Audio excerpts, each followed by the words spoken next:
मोठी अपडेट नाशिक शहरातून नाशिक शहर आणि त्र्यंबकेश्वर परिसरात पावसानं दमदार हजेरी लावली आहे।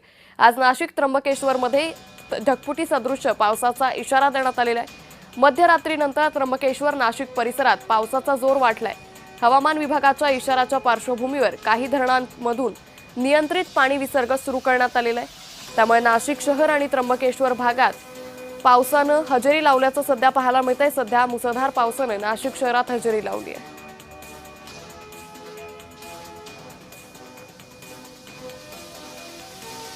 तर या संदर्भात अधिक माहिती घेऊयात आमचे प्रतिनिधी किरण गोटूर यांच्याकडून। किरण, नाशिक शहर आणि त्र्यंबकेश्वर परिसरात पावसानं दमदार हजेरी लावली आहे, काय अधिक अपडेट? अंकिता, आज नाशिक आणि त्र्यंबकेश्वरला ढगफुटी सदृश पाऊस होईल अशा पद्धतीचा इशारा जे हवामान खात्याने दिलेला होता आणि त्यानुसार काल मध्यरात्रीपासून संततधार पाऊस हे त्र्यंबकेश्वर आणि नाशिकमध्ये सुरू झालेला आहे। पण ज्या पद्धतीने ढगफुटी सदृश पाऊस होईल अशा पद्धतीचा इशारा होता हवामान खात्याचा, अशा पद्धतीचा पाऊस अद्याप तरी झालेला नाहीये। पण रात्रीपासून त्र्यंबकेश्वर असेल, नाशिक असेल किंवा आसपासच्या परिसरामध्ये हे संततधार पाऊस हे सुरू झालेला आहे। या सगळ्या प्रिकॉशनच्या अनुषंगाने खरं तर त्र्यंबकेश्वरमधील जे मंदिर आहे ते मंदिर बंद ठेवण्याचा निर्णय प्रशासनाच्या वतीने घेण्यात आलेला आहे आणि त्याच पद्धतीने सप्तशृंगी मंदिर, ते एक महत्त्वाचं मंदिर आहे नाशिकमधलं, तेही बंद ठेवण्याचा निर्णय घेण्यात आलेला आहे। काल मध्यरात्रीपासून त्र्यंबकेश्वर किंवा परिसरामध्ये पाऊस सुरू झाल्याने त्र्यंबकेश्वर खरं तर भागातील काही लोकांना स्थलांतरित सुद्धा करण्याचा निर्णय हे प्रशासनाने घेतलेला आहे। त्र्यंबकेश्वरच्या खरं तर ब्रह्मगिरी पर्वतपाशी असलेल्या हे मेटघर किल्ल्यावरील काही लोकांना काल रात्री उशिरा हे स्थलांतरित करण्यात आलेलं आहे।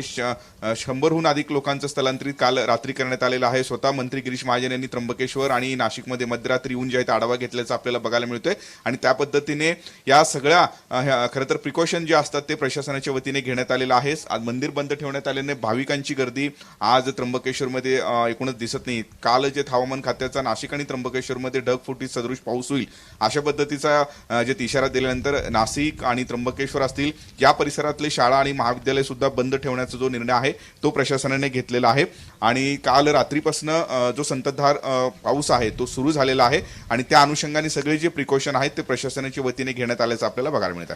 किरण, आणखी एक महत्त्वाचं, जसं तुम्ही उल्लेख केला की मंत्री गिरीश महाजनांनी काल त्र्यंबकेश्वर भागामध्ये सगळी पाहणी केली। खरं तर मोठ्या संख्येने भाविक इथं येत असतात, त्याचबरोबर पावसाळा सुरू झालाय त्यामुळे नाशिकच्या पर्यटनालाही वेग येत असतो। यातच पर्यटकांनी येऊ नये यासाठी कशा पद्धतीने त्र्यंबकेश्वर मंदिर समितीकडून या सगळ्याची काळजी घेण्यात आलेली आहे?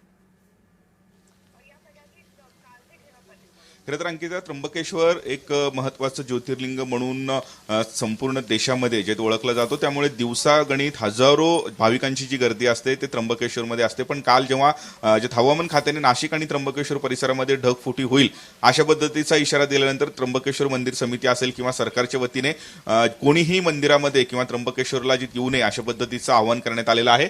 आता या संपूर्ण या भागामध्ये कोणीही भाविक जे आहे ते दिसत नाहीयेत आणि संततधार पाऊस जो आहे तो आताही सुरू झालेला आहे। काही स्थानिक लोक आहेत ते आलेले आहेत आणि जे लांबून भाविक आलेले आहेत खरं तर ज्यांना माहीत नाही ते काल आधीच या जे इशाऱ्याच्या आधी आलेले आहेत ते भाविक, काही तुरळक भाविक हे त्र्यंबकेश्वरमध्ये दिसत आहेत आणि ते बाहेरूनच या मंदिराचं दर्शन घेऊन जे रिटर्न जात आहेत एक अशा पद्धतीची परिस्थिती आपल्याला बघायला मिळतोय। आज त्र्यंबकेश्वर, नाशिक, त्याच पद्धतीने इगतपुरी, दिंडोरी, पेठ असे जे हे महत्त्वाचे तालुके आहेत, ज्या तालुक्यांना जे इशारा देण्यात आलेला होता त्या सर्व तालुक्यातील एकूणच बाजार असेल किंवा शाळा महाविद्यालयांना देखील सुट्टी देण्यात आलेला आहे। एक मोठा प्रिकॉशन जे आहे ते प्रशासनाच्या वतीने घेण्यात आलेला आहे। अद्याप मुसळधार पाऊस म्हणजे ज्या पद्धतीने हवामान खात्याने इशारा दिलेला होता अशा स्वरूपाचा पाऊस मात्र अद्याप आलेला नाहीये। त्यामुळे एकंदरीतच आता मुसळधार पावसाला सुरुवात नेमकी कशी होते आणि कशा पद्धतीने पुढे पावसाच्या पार्श्वभूमीवर प्रशासनासमोर मोठं आव्हान उभं ठाकतंय का हे पाहणं अतिशय महत्त्वाचं ठरणार आहे। या संदर्भातले अपडेट घेत राहू। तुर्तास धन्यवाद आपण दिलेल्या सविस्तर माहितीसाठी।